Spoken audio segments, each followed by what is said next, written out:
अस्सलामु अलैकुम वरहमतुल्लाहि वबरकातुहू। नाज़रीन, इस्तक़बाल है आपका हमारे चैनल अल हिंद इस्लामिक ट्यूब पर। मौलाना महमूद मदनी साहब ने एक बयान को लेकर दो टोक अंदाज में एक बड़ा मौक़िफ़ अपनाया है। पूरी ख़बर तफसील से बताएंगे। बड़ी अफसोसनाक ख़बर आज कतर से मौसूल हुई कि कतर के जदीद कतर के बानी यानी खिलाफत उस्मानिया के ख़ात्मे के बाद जितने अरब ममालिक वजूद में आए, जैसे सऊदी अरबिया है, बहरैन है, कुवैत है, यूएई है, ऐसे ही कतर बहुत ज़्यादा जदीद तरीन वहाँ पर इंफ्रास्ट्रक्चर का काम हुआ है। और अभी हाल में चंद साल कबल जो फीफा वर्ल्ड कप चला, उस वक्त तो कतर की पूरी दुनिया में तारीफ़ें थी। तो उसी जदीद कतर के मेमार और बानी समझे जाने वाले और मौजूदा कतर के अमीर शेख तमीम के वालिद गिरामी शेख हमद का आज इंतकाल हुआ। इन्ना लिल्लाहि व इन्ना इलैहि राजिऊन। ये मौत की हकीकत है। इस दुनिया में आने के बाद इंसान के लिए सबसे ज़रूरी चीज़ जो होती है वो मौत ही होती है।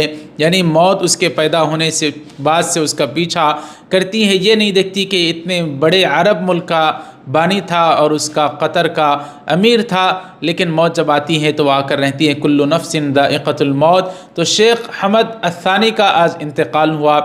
आप हज़रात उनके लिए दुआए मग़फ़िरत ज़रूर फरमाएँ। नाज़रीन इकराम, मुल्क के हिंदुस्तान में आए दिन जो मुसलमानों को टारगेट किया जाता है, एक दो वाक़यात होंगे तो बताएंगे, लेकिन अनगिनत वाक़यात हैं, लिंचिंग की जाती है।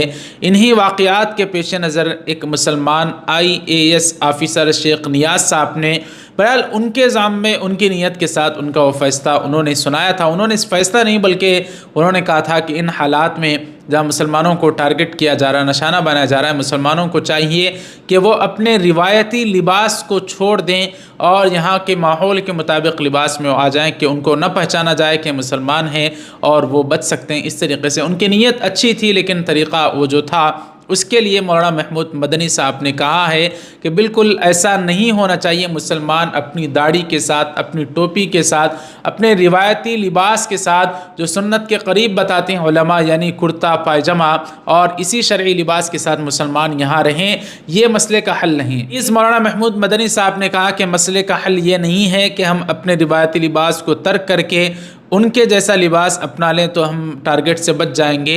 उन्होंने कहा कि ज़िम्मेदारी सुप्रीम कोर्ट की, अदलिया की और कानून दानों की है कि वो इस तरीक़े से हिफाजत करें। और मौलाना महमूद मदनी साहब ने नियाज़ अहमद साहब जो IAS ऑफ़िसर रह चुके हैं, उनके इस बयान को उन्होंने कहा कि ऐसा नहीं होना चाहिए। यानी मुसलमान अपनी मजहबी शनाख्त, अपनी रिवायती शनाख्त के साथ ऐसे ही रहेंगे।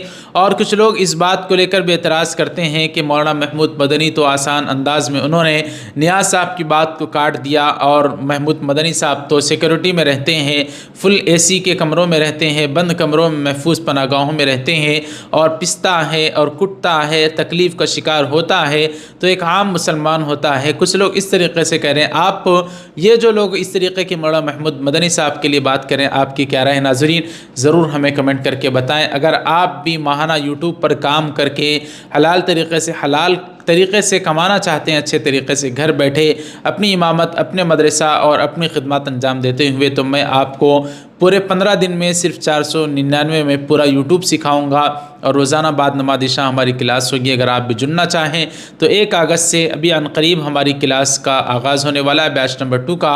इस दिए गए नंबर पर पेमेंट करके आप उसका स्क्रीनशॉट हमें भेज दें, 499 भेज कर स्क्रीनशॉट भेज दें व्हाट्सएप पर। इसी नंबर पर हम आपको ग्रुप में ऐड कर लेंगे। इस सारे मामले पर नाज़रीन आपकी क्या राय ज़रूर हमें कमेंट करके बताएं। वीडियो को अभी लाइक नहीं किया तो ज़रूर लाइक कर दें, शेयर करें, चैनल को सब्सक्राइब कर दें। मिलते हैं अगले वीडियो में।